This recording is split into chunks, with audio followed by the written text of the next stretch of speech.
lo que nos va a definir la conducta que vamos a seguir es el electrocardiograma. El electrocardiograma. ¿Ya? El electrocardiograma. ¿Por qué? Porque el electrocardiograma va a definir dos posibilidades. O enfrentan ustedes un SICA ST elevado, o enfrentan lo que se llama SICA ST no elevado. Habitualmente un SICA ST elevado, traduce en la fisiopatología una oclusión total de la arteria coronaria. Oclusión total. Mientras que un ST no elevado, habitualmente les indica a ustedes una oclusión parcial. Está ocluida la arteria, pero no totalmente. ¿Ya? Entonces, si tienes un ST elevado, lo más probable es que de todas maneras llegues al infarto. Al infarto de miocardio con segmento ST elevado, el STEMI que está acá abajo, ¿no? Es lo más probable que vas a llegar a eso. Y habitualmente este tipo de infarto en el electrocardiograma se va a caracterizar porque aparecen las ondas Q.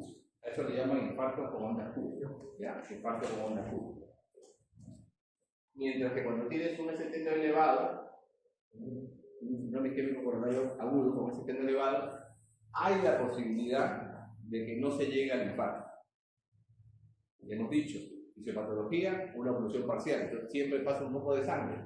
Entonces de repente, en lo que tiene el paciente como posibilidad evolutiva, no se produce necrosis, ¿ya? No hay necrosis. En este caso se llama solamente este síndrome, el SICA ST no elevado, termina siendo lo que se llama angina inestable. Por este caso no hay batería, ¿no? Bueno, angina inestable, ahí. Entonces, habitualmente, como vuelvo a repetir, un ST elevado sí le va a llevar a infarto. Y un ST no elevado puede que solamente termine en una angina inestable. Pero si en el ST no elevado los marcadores cardíacos que están en la segunda línea de nuestro algoritmo de diagnóstico, ahí dice, markers, cardiac markers, o sea, los biomarcadores, ¿no? Salen positivos, entonces ya no es una angina inestable, ya deja de ser angina inestable y pasa a ser infarto de miocardio. ¿Ya? Infarto de miocardio. Si es un ST elevado, habitualmente esto va a conducir en el electrocardiograma a lo que se llama infarto de miocardio sin ondas Q, sin la presencia de ondas Q, habitualmente. Pero vean que hay líneas cruzadas. Vean que hay líneas cruzadas. ¿Qué significa eso? Significa que en ocasiones un paciente con ST elevado, ¿ya? Por infarto de miocardio ST elevado, no termina desarrollando ondas Q en el electro. Y termina como un EKG sin ondas Q. Y viceversa. En ocasiones hay pacientes que tienen un síndrome isquémico coronario agudo con ST no elevado, que terminan desarrollando ondas Q. ¿Ya? Simplemente que la mayor frecuencia, por eso las líneas son más gruesas, las líneas de descenso son más gruesas, el ST elevado te conduce al infarto con onda Q. Mientras que el ST no elevado te conduce al infarto sin onda Q. ¿Ya? Es lo habitual. Pero puede haber, como les explico a algunos pacientes, que traslapen. ¿Ya? ¿Cuál? ¿No? ¿Ya? Muy bien. Entonces, en la fisiopatología, el infarto de miocardio con elevación del segmento ST va a producirse.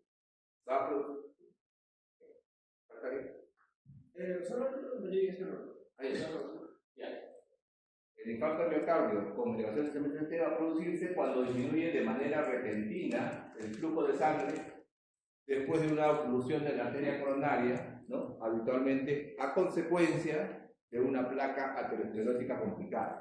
Expliqué en la clase del día miércoles que la placa aterosclerótica se puede fisurar, se puede ulcerar, ¿no? Se puede romper el endotelio, y al exponer el material suendotelial, ¿no?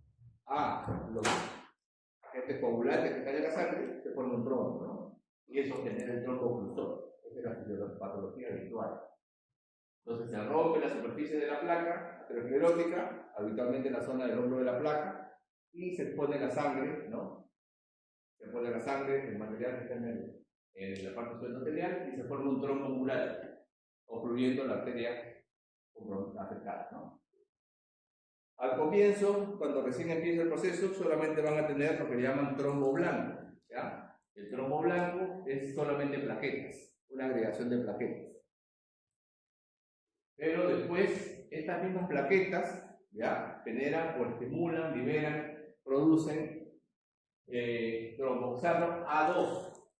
Y este tromboxano A2 activan más plaquetas, o sea, va a haber más plaquetas que van a contribuir a la formación del coágulo, del trombo. Al final, no solamente el trombo va a tener plaquetas, sino también va a haber, aparte de eso, la presencia de fibrina. Y la fibrina es como una red, como si fuera una red, que va a comenzar a acumular glóbulos rojos. Y el trombo blanco termina siendo, al final, lo que se conoce como el trombo rojo, que es lo que termina siendo el oclusor total, ¿no? Entonces, por lo tanto, ahí se fundamenta, ¿no?, el uso para el tratamiento de este infarto de miocardio CT elevado de los fibrinolíticos, ¿no? Medicamentos que van a romper la fibrina.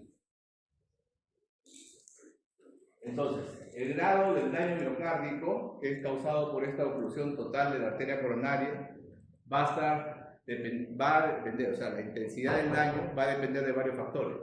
El primer factor, evidentemente, es qué territorio está irrigado, o sea, qué territorio irriga ese vaso sanguíneo. Si tú tienes un vaso sanguíneo que se ocluye en su inicio, ¿no?, en el momento adelante, en su inicio, seguramente el territorio va a ser grande. Esto considera ustedes como si fuera un árbol, ¿no? Si ustedes afectan el tronco del árbol, evidentemente van a afectar todas sus ramas. Entonces, mientras más proximal, mientras más cercana al inicio de la arteria coronaria sea la oclusión, mayor va a ser el territorio que tiene ese vaso. Evidentemente es un factor que va a afectar la extensión del daño.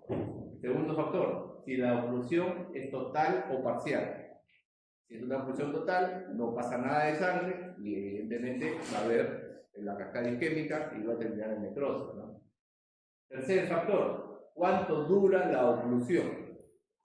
Entonces, si yo actúo rápidamente en mi emergencia, detecto rápidamente como médico que estoy enfrentando un síndrome coronario agudo y hago lo necesario para revascularizar, lo más probable es que la extensión del daño sea menor. Tiempo es músculo. Entonces, si yo actúo rápidamente, ¿no?, y la duración de la oclusión coronaria no es tan larga, puedo salvar.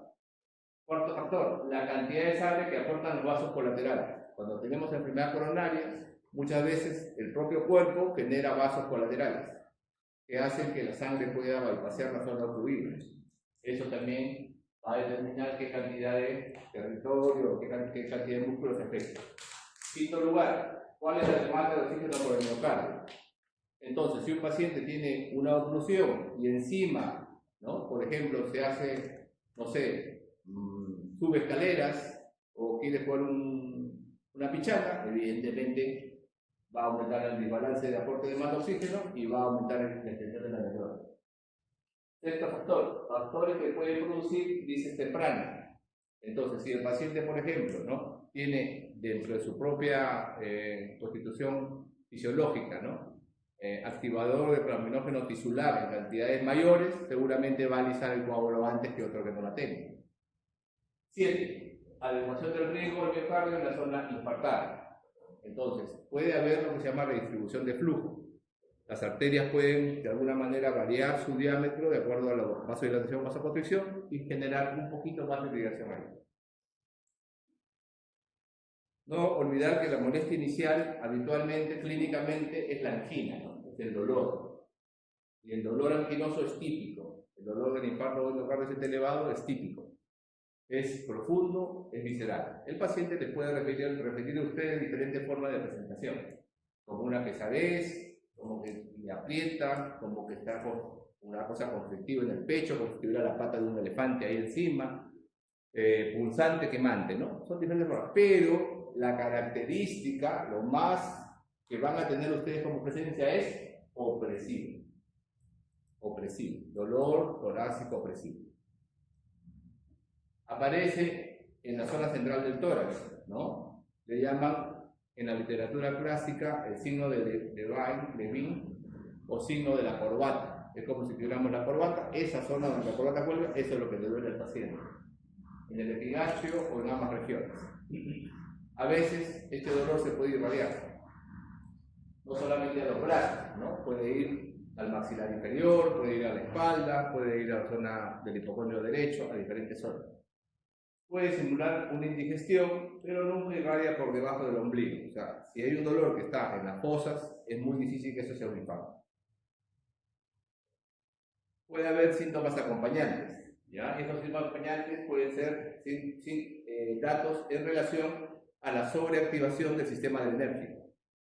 Entonces puede haber diaforesis, que es la sudoración profusa del paciente, debilidad, sensación de náuseas, el paciente puede estar nauseoso y llegar inclusive al vómito, puede haber ansiedad y lo más llamativo a veces que el paciente siente o percibe una muerte inminente, tiene angustia, el paciente luce angustiado. Y ustedes le preguntan y le dicen que tiene sensación de muerte.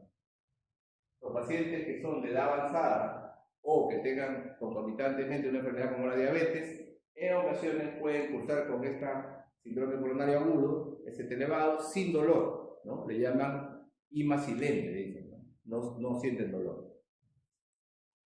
Puede haber otras manifestaciones iniciales, ¿no? Que le llaman a esto equivalentes. ¿Cuáles pueden ser? Pueden presentar pérdida de conciencia, ¿ya? Puede, o sea, el paciente es llevado a la emergencia porque se desvaneció, porque se cayó.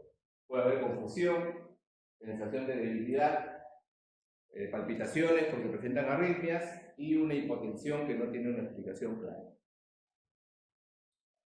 Si un paciente le llega a la emergencia con un dolor precordial, personal, con las características que hemos descrito, que le ha durado aproximadamente 30 minutos o más, y además le encuentran diaforesis, está sudoroso, está pálido, eso es igual a un infarto, hasta que no demostremos lo contrario.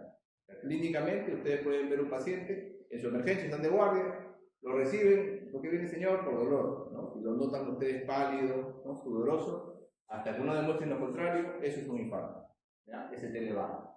Entonces, esta marca, esta aparición de diaforesis, palidez, ¿no? Indica, como les explicaba, una sobreactivación del sistema adrenérgico, ¿no? El paciente está bastante estresado. Recordemos que la frecuencia cardíaca y la presión arterial pueden estar estables, ¿no? Generalmente durante la primera hora, de repente no están alteradas. Tenemos que inmediatamente desarrollar nuestro plan de trabajo, apenas presentemos al paciente. Entonces, en la evolución del infarto miocardio ST elevado, tenemos diferentes métodos que podemos utilizar para definir el diagnóstico. El primero de ellos, ¿no? Se pueden agrupar, pero el primero de ellos y el más importante, el EKG, ¿no? El EKG. Entonces, tomar de inmediato, antes de los 10 minutos, dice la literatura, el EKG. Luego de eso tenemos los marcadores cardíacos séricos, o sea, las enzimas cardíacas, ¿no? Tenemos varias de ellas, las vamos a revisar después en otra diapositiva, pero indicarles que actualmente en la definición última de infarto de miocardio, la única enzima o marcador que se acepta para el diagnóstico es la troponina. ¿Ya? La troponina. Tienen que pedir troponina. También podemos recurrir, si tenemos alguna duda, a estudios de imágenes. Por ejemplo, podemos pedir una ecocardiografía, que nos puede ayudar, una ecocardiografía. Y podemos también tener índices específicos de necrosis e inflamación ística, ¿no? Eso también nos puede ayudar para el diagnóstico. Hablando del electro, bueno, en el electrocardiograma, en la etapa aguda, la oclusión total de la arteria epicárdica va a producir lo que se llama elevación del segmento ST. Entonces, en la fase de isquemia, cuando recién empieza el proceso, lo que va a alterarse es la onda T. Lo primero, al inicio del proceso isquémico, ¿no? Ondas T negativas. ¿Por qué se producen estas ondas T negativas al inicio del proceso isquémico? Cuando se despolariza el miocardio, la despolarización va del endocardio al epicardio, o sea, de dentro para afuera. Por eso es que el QRS que indica esa despolarización es positivo. Como ven acá, el QRS está para arriba. Cuando el miocardio está sano, la repolarización, uno pensaría que va a ser en el mismo orden. Primero se va a repolarizar el endocardio y luego el epicardio. Pero no es así. En la fisiología normal, la repolarización sigue un patrón inverso a la despolarización. Es decir, se repolariza del epicardio al endocardio. pero como la repolación tiene cola de vector negativo, iones negativos que están en la cola del vector, normalmente la onda T es positiva. La onda T es positiva. ¿Por qué? Porque da faz justamente a ese electrodo positivo. En cambio, cuando hay una repolarización afectada por isquemia, ¿no?, del infarto de miocardio, se va a repolarizar sí de endo a epi, como es la despolarización. Punta de flecha negativa, la onda T se hace negativa, como ven aquí. ¿Ya? Esa es la primera fase del infarto. Entonces, en el infarto lo primero que va a haber es evidencia de isquemia. La isquemia se ve ¿dónde? En la onda T. Segunda fase, fase de lesión. En la fase de lesión sí se hace evidente la elevación del segmento ST. El segmento ST se nota claramente desplazado sobre la línea isoeléctrica, ¿ya? El ST se eleva. Eso se llama la presencia del vector de lesión, ¿ya? Lesión o injuria también llamada. Y finalmente la evolución del electrocardiograma es la fase de necrosis, cuando ya se establece claramente la destrucción celular, y va a aparecerse aquí las ondas Q. ¿Qué es la onda Q? Es la primera onda negativa después de la onda P en el electrocardiograma. Eso es la onda Q. Primera destrucción negativa después de la onda P. Entonces, esto es acá simplemente para que recordemos un electro normal que tiene la onda P, ¿no?, el complejo QRS y la onda T. Cambios entonces en secuencia. Primero, cambio, onda T. De hecho, los cambios en la onda T les pueden indicar, en algunos casos, que estamos enfrentando posiblemente un ST elevado. ¿Cómo así? La onda T, que vean ustedes en emergencia, que sea muy alta, muy aguda, inclusive más alta que la onda R, esta onda T que está acá llega a ser más alta que la onda R, se puede decir que están enfrentando lo que se llama la fase hiperaguda del infarto de miocardio, o sea, la primera manifestación. Y aquí tenemos un ejemplo de isquemia de la pared anterolateral aguda. Entonces, ¿qué va a producir una alteración, como les dije, en su evolución? Alteraciones en el segmento ST. Entonces, ¿qué vemos aquí? Vemos elevación del ST en B4, B5 y B6. Acá tenemos bien. Aquí está B4, aquí está B5 y aquí está B6. Y creemos que el punto J está por encima de la línea eléctrica. O sea, hay una elevación del segmento ST. ¿Ya? Entonces, esa elevación del segmento ST les puede decir a ustedes que están enfrentando un problema coronario agudo, sobre todo si el paciente ya tiene algún antecedente coronario. En este caso, este paciente ya ha tenido anteriormente un infarto probablemente inferior previo, porque se notan ondas Q es necrosis, en derivaciones de cara inferior. Les dije, después de la onda P, la primera que ve aquí, activación auricular, la primera depresión negativa es onda Q. Y en este paciente tienen onda Q en derivaciones que corresponden a la cara inferior. Tienen onda Q en 2, onda Q en D3 y onda Q en ABF. Les indica que posiblemente el paciente ya ha tenido antecedentes de un problema agudo, un infarto de cara inferior, y ahora está enfrentando un problema nuevo, un infarto de cara anterolateral o lateral. Después del electro, que debe ser tomado en los primeros 10 minutos, eso les digo, les repito incansablemente, porque a veces nos ha pasado pacientes que están en la emergencia 3 horas, 4 horas y no nos llaman para los electros, entonces en 10 minutos debe estar tomado. Siguiente paso, el uso de los biomarcadores o enzimas cardíacas, ¿ya? Biomarcadores o enzimas cardíacas. Entonces, el tejido miocárdico, que está necrótico por el infarto, libera a la sangre cantidades de proteínas que se llaman biomarcadores cardíacos, ¿ya? Y tenemos aquí una lista de estos biomarcadores. Tenemos la mioglobina, la troponina I, la troponina T, la creatinfosfoquinasa, la creatinfosfoquinasa en su isoforma MB, ¿no?, otras isoformas MB, y la lactato deshidrogenasa, la LDH. Y tienen, como ven acá, diferentes sensibilidades y especificidades, y el tiempo en el cual se elevan también es un poco variable, ¿ya? Las primeras que se elevan son las mioglobinas, y también varía la duración de la elevación. Nos concentramos en dos, ¿ya? De estos biomarcadores que les traigo, que son muchos, ¿no?, son bastantes, en dos: en troponina, I y T, y en la creatinfosfoquinasa. Son los dos marcadores que debemos pedir, indudablemente, ¿ya? Sobre todo, como les dije, troponinas, porque troponinas son ahora consideradas dentro de lo que es la definición internacional de infarto de miocardio, las que marcan justamente necrosis. O sea, tiene que haber troponina positiva para que se confirme el diagnóstico de infarto. La troponina I, por ejemplo, es altamente sensible, altamente específica, al igual que la T. La elevación inicial en horas, entre las 4 primeras horas a las 8 primeras horas del infarto.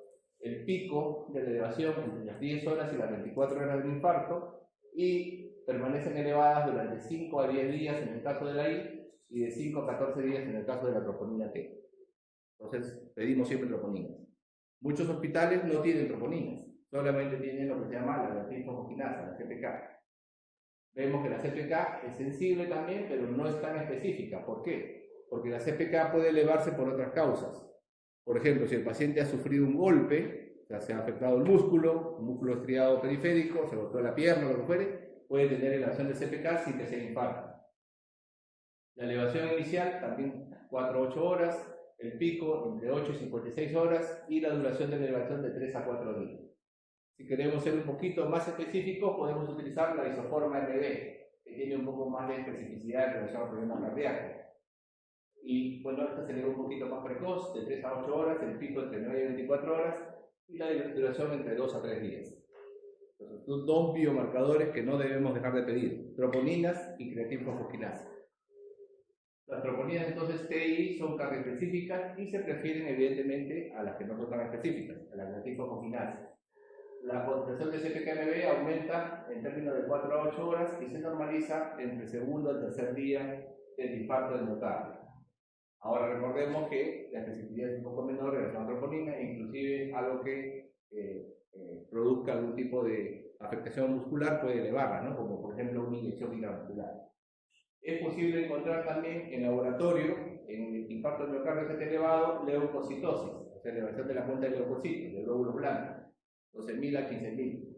Y algunas horas después de haber comenzado el dolor, se comienza a elevar los leucocitos y persisten de 3 a 7 días después del infarto. En imágenes, ¿qué disponemos? Disponemos de la ecocardiografía de emergencia, ¿ya? La ecocardiografía. Entonces, cuando el electrocardiograma no nos da datos precisos o tenemos cierta duda, podemos recurrir al uso de la imagen, ¿no? Al ecocardiograma. Entonces, ¿qué valoramos en el ecocardiograma que nos indica que posiblemente estamos enfrentando un infarto del miocardio? Valoramos lo que se llama la contractilidad. Valoramos el estudio de contractilidad del ventrículo izquierdo o ventrículo derecho. Entonces, la función ventricular es útil para el diagnóstico y una disminución de esta función ventricular constituye una indicación para iniciar algunos tratamientos, digamos, con medicamentos como, por ejemplo, inhibidores de enzima convertidora. ¿Cómo valoramos esta función ventricular? Habitualmente con la medición de lo que se llama la fracción de eyección del ventrículo izquierdo. ¿Qué cosa es la fracción de eyección del ventrículo izquierdo? Es el porcentaje que es capaz de eyectar el ventrículo después de su llenado, ¿no?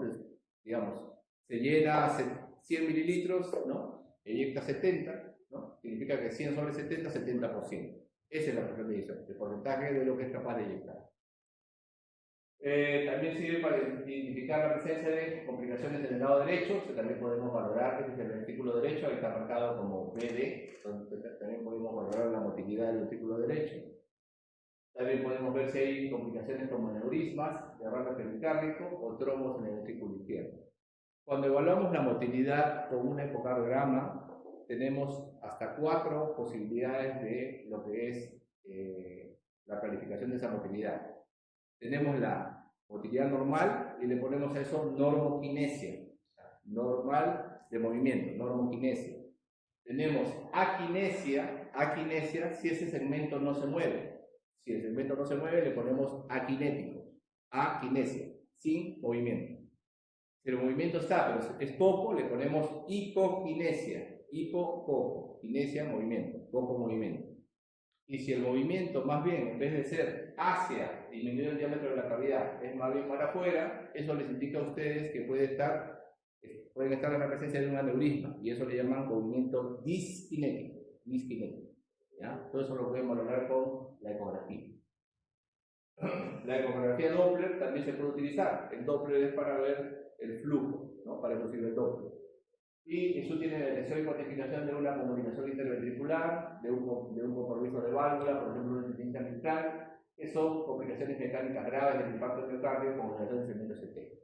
O sea, el ecocardiograma es muy útil no solamente para confirmar que está en la presencia de un infarto de miocardio, sino también para valorar las complicaciones sobre todo mecánicas, ¿no?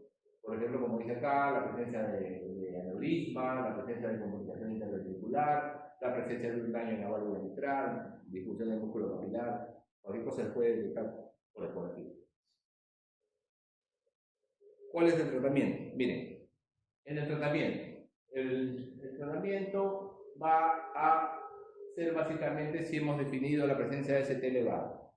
Si hemos definido la presencia de ST elevado, el tratamiento indudablemente debe ser aperturar la arteria ocluida lo más pronto que se puede. ¿Ya? Eso es lo fundamental. Apertura del vaso ocluido. Entonces, hay complicaciones que se pueden presentar en ese trayecto, ¿no? Mientras hacemos esa meta, mientras conseguimos la meta de la arteria, pueden presentarse complicaciones que requieren tratamiento. Entonces, en primer lugar, ¿qué es lo que puede presentarse? Pueden presentarse lo que se llaman complicaciones eléctricas, ¿no? Entonces, estas complicaciones eléctricas son en forma de arritmia.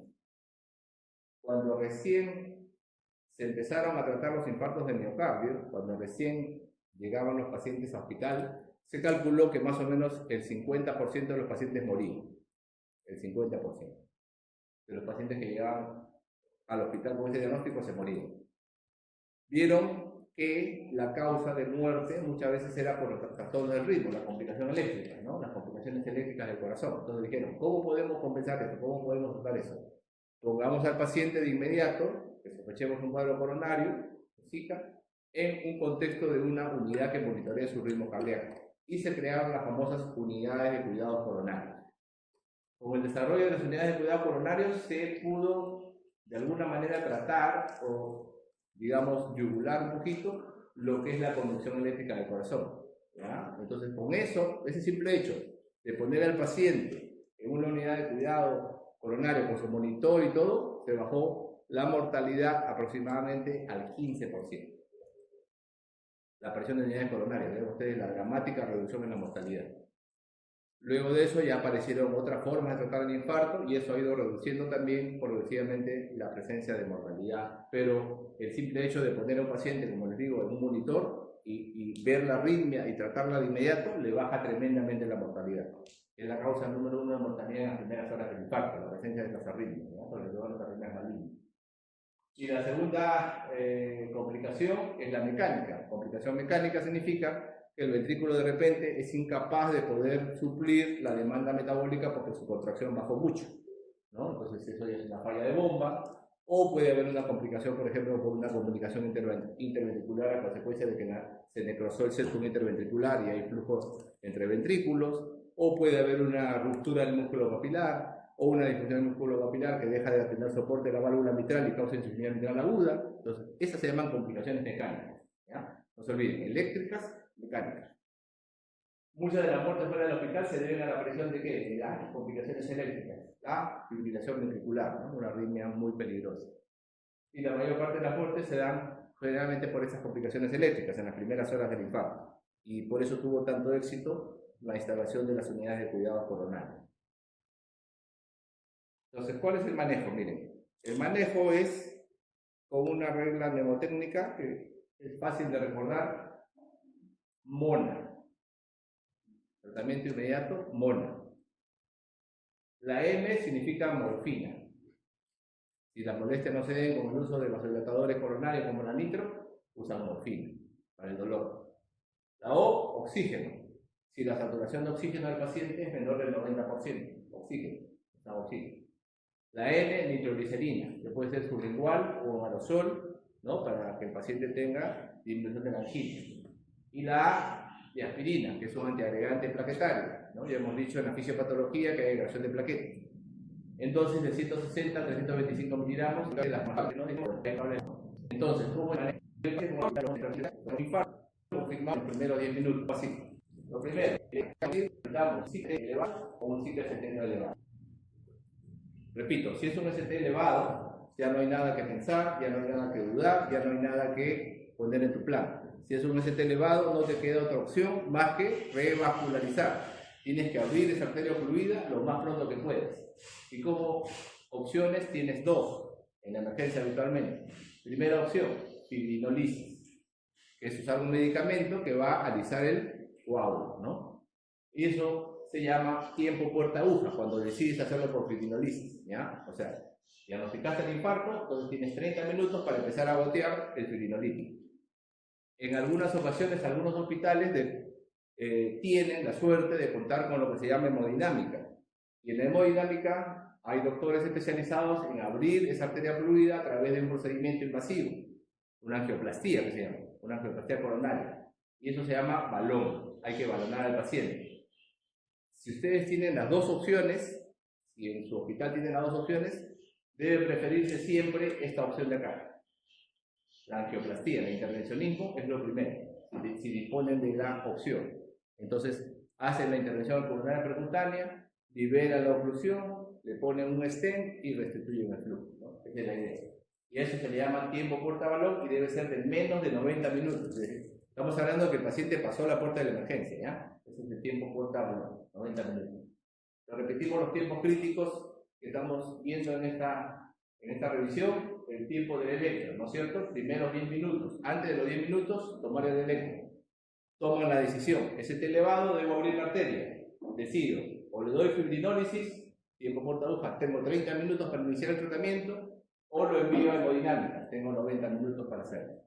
Si el hospital tiene, ¿no? Si no tiene, bueno, no me queda otra opción. En algunas ocasiones mi hospital no tiene fibrinólisis, no tiene angioplastía, pero lo tiene otro hospital. Entonces, ¿qué puedo hacer? Puedo referir al paciente al otro hospital. Pero si me voy a demorar más de 120 minutos en el traslado, 2 horas, mejor fibrinólisis. Repito, a veces en mi hospital no tengo, pero hay en otro lugar, por ejemplo, si infartan en Chosica. Entonces dicen, el Loaiza tiene. ¿Cuánto me va a demorar desde Chosica a Loaiza? 3 horas. No, lo fibrinolizo acá. ¿Por qué? Porque me voy a demorar más de 120 minutos. ¿Ya? Entonces, una vez que le he puesto el EKG, inmediatamente le tomo el EKG, inmediatamente le hago un centro venoso para permitir, si decido, fibrinólisis. En el laboratorio inmediatamente le tomo los marcadores, que hemos visto los principales, ¿no? La graticoginasa, la troponina MB, la troponina, los electrolitos, tiempo de coagulación y una placa de Torres. Todo esto, todo este plan, en los primeros 30 minutos. Entonces, hablamos de la morfina como un tratamiento. La morfina lo usamos para el dolor, ¿no? Es un analgésico opiáceo para el causado por infarto miocardio y CT elevado. Se da en vía endovenosa, se puede repetir cada 5 minutos y la dosis habitual es entre 2 a 4 miligramos. Entre 2 a 4 miligramos de morfina. Pero esto tiene efectos adversos, ¿ya? Entonces, ¿cuál es el efecto adverso más temido? Que es un vagotónico y puede originar bradicardia. Por lo tanto, la morfina en los pacientes en los cuales el infarto de miocardio comprometa la cara inferior, es mejor no usarla. Porque el paciente con infarto de cara inferior va a tener complicaciones eléctricas, definitivamente. Entonces, mejor no usar como analgésico, en el contexto del infarto inferior, la morfina. Alteraciones hemodinámicas también puede haber al disminuir los impulsos simpáticos. Entonces, son complicaciones del uso de la morfina como analgésico. En la urgencia también podemos usar la nitroglicerina. La nitroglicerina azul igual va en dosis de 0.4 miligramos, ¿no? Cada 5 minutos aproximadamente. ¿Qué hace la nitroglicerina? Puede, ¿no?, controlar la angina, puede disminuir o desaparecer el dolor retroestatal. ¿Por qué? Porque disminuye la demanda de oxígeno. ¿Por qué? Porque disminuye la precardia. Debido a que es un vasodilatador de los vasos decapacitantes. Entonces va a disminuir la sangre que retorna al corazón. Y también puede mejorar el aporte de oxígeno al miocardio. ¿Por qué? Porque es un vasodilatador coronario. O sea, por estos dos mecanismos, ¿no?, el disminuir la precarga y el aumentar el flujo coronario puede hacer que la angina sea manejada. Si el dolor reaparece, podemos utilizar este mismo producto, pero por vía endovenosa. Hay que tener cuidado con la nitroglicerina porque puede causar hipotensión, ¿no? Y sobre todo, precaución si en la historia clínica que obtiene del paciente revela el uso de Viagra o sildenafilo en las últimas 24 horas. ¿Por qué? Porque si usa el sildenafilo junto con el nitroglicerina, va a causar hipotensión refractaria. Y es peligrosísimo, ¿ya? Por eso.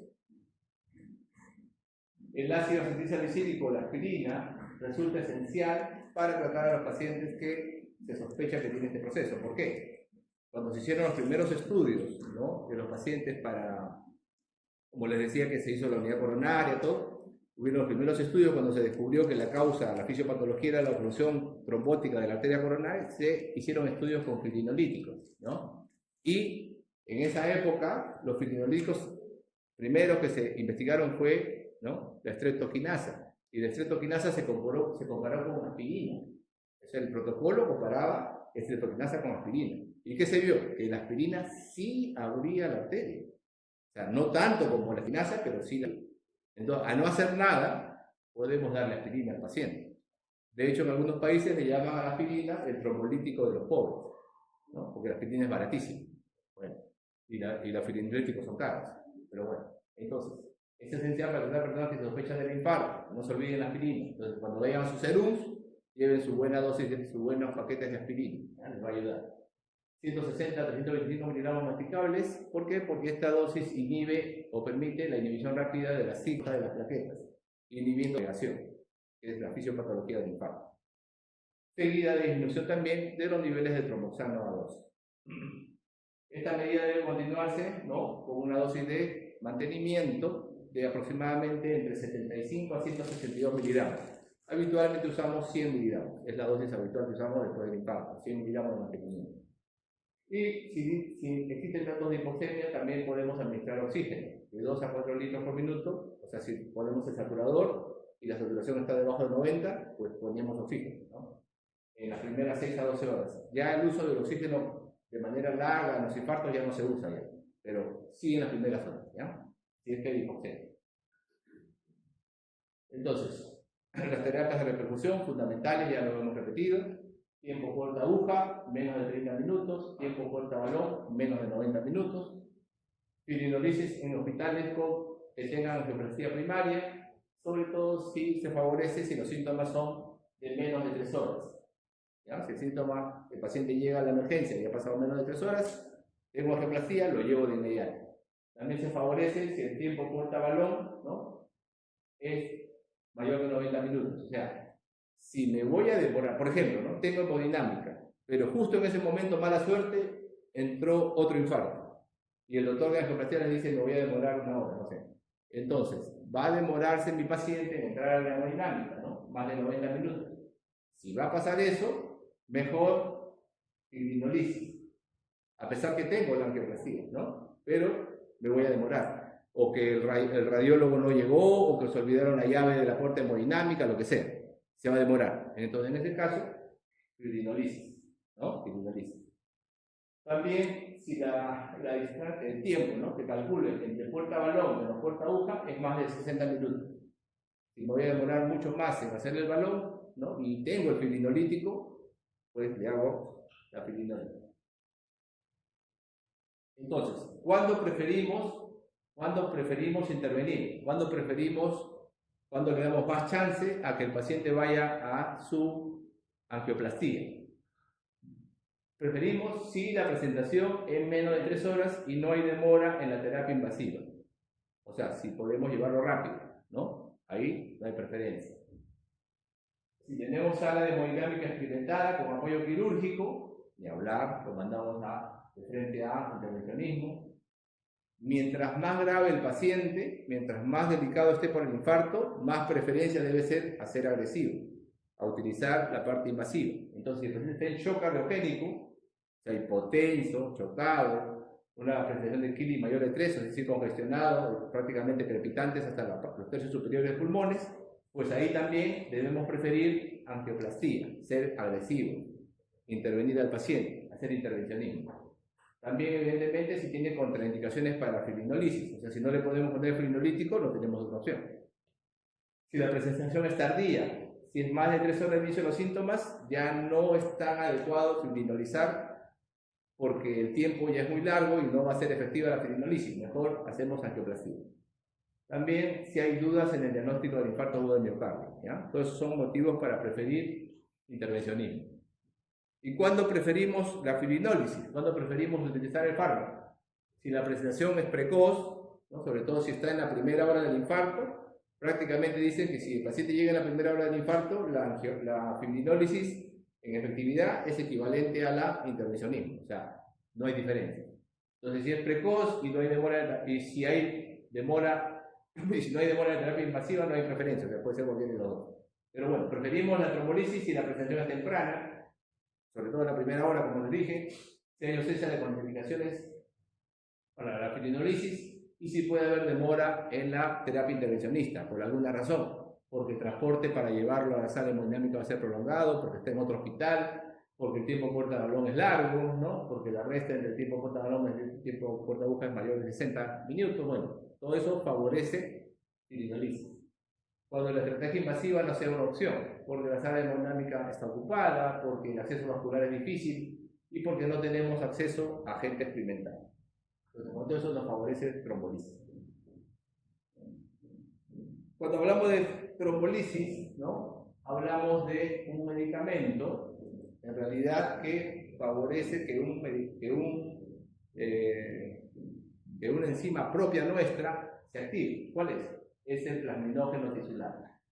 El plasminógeno tisular, ¿no? Lo que hace es, va a ir a donde está el trombo, ¿no? Y este activador va a ir sobre el plasminógeno.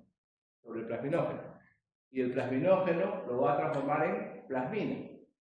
Y la plasmina aparece como un Pac-Man. Comienza a cambiar su forma como un Pac-Man y comienza como a comerse la fibrina. ¿Ya? Y eso va a destruir el coágulo, ¿no? Va a alisar el coágulo, ¿ok? Va a alisar el coágulo. Entonces esa es la forma como actúan estos. Entonces la red de fibrina es degradada por la plasmina. En la sangre se encuentra la plasmina como plasminógeno, que está inactivo. Pero este plasminógeno tiene afinidad por el fibrinógeno y la fibrina. Y se incorpora a la estructura del coágulo, ¿no? El coágulo que está formado. Se activa este plasminógeno por acción del TPA, que es el activador tisular del plasminógeno, y la uroquinasa. Entonces, el activador del plasminógeno se activa al unirse a la fibrina. La plasmina de TPA es inactivada por sus inhibidores específicos. Miren, normalmente, cuando recién empezamos a hacer fibrinólisis, utilizábamos la estreptoquinasa. ¿Cuánto abre o cuánto se calcula que es la capacidad de la estreptoquinasa de abrir un trombo, de abrir una arteria fluida? Aproximadamente el 50%, perdón, 40%, más o menos, 40%. Cuando aparecieron los estudios que ligaron el TPA a este proceder, ¿no? A esta acción terapéutica, se preocuparon en fabricar TPA directamente, ¿no? Entonces se generó lo que se llama un TPA recombinado, o sea, un TPA, digamos, que lo producían bacterias, pero que lo pudieron sintetizar, ¿no? Y eso se llamó el Actilice. Cuando llegó el Actilice fue una revolución. ¿Por qué? Porque de ese menos del 50% que conseguíamos abrir, pasamos a más del 70%. Entonces fue un salto cuantitativo espectacular. ¿Cuál es el problema? El problema es que este medicamento que se investigó tenía que ponerse en infusión, o sea, tenía que pasar 90 minutos de tratamiento del paciente para poder conseguir el efecto. Entonces dijeron, vamos a desarrollar medicamentos que actúen más rápido. Y actualmente existen fibrinolíticos que pueden actuar en bolo. O sea, yo puedo ponerle al paciente un bolo en la ambulancia. Yo estoy de guardia, estoy en la ambulancia y veo que ahí tiene un MST elevado y puedo poner el medicamento en bolo. Ya no necesito infundirle en 90 minutos. ¿Ya? Entonces, se ha ido evolucionando con los fibrinolíticos. Entonces, empezamos con la estreptoquinasa, ¿ya? Empezamos con la estreptoquinasa. Como les dije, el flujo no es bueno, ¿no? 32% de flujo TIMI3 a los 90 TIMI. Los flujos TIMI se refieren a la cantidad de flujo que se consigue después del procedimiento, ¿no? Flujo TIMI 0 es que no hay flujo. TIMI 1, que es un flujo muy pobre. Flujo, o sea, muy proximal, mejor dicho. Flujo TIMI 2, un flujo mejor, pero lento. Llega, pero lento. Y recién el flujo TIMI 3 es el flujo, digamos, normal, ¿no? El flujo adecuado. Ya, miren, con estreptoquinasa, flujo TIMI 3 a los 90 minutos, solamente un tercio. Un tercio nada más. Con alteplase, 50. Con reteplase, 60. Con reteplase, 54. Es decir que no se abren a todos, ¿no? No todos los pacientes que los llevan ustedes a este procedimiento de criminolisis van a conseguir flujo. Y los costos son altos, ¿no? Los costos son altos. Cada ampolla, por ejemplo, de Stilice cuesta 500 euros, no sé, una cosa así. Algo así. O sea, 4.000, 5.000, porque utilizas 2 ampollas de estas, por ejemplo, ¿no? El Stilice utilizas 2 ampollas de 50 cuando vas a criminalizar. Entonces sale caro. ¿Ya? Sale caro. Entonces, siempre que tengan la posibilidad ustedes, vuelvo a repetir, de que el paciente en su hospital tenga la opción de hemodinámica, mándenlo a hemodinámica, porque ahí sí se van a asegurar que la arteria se va a abrir. Aquí hay una posibilidad que no se abra.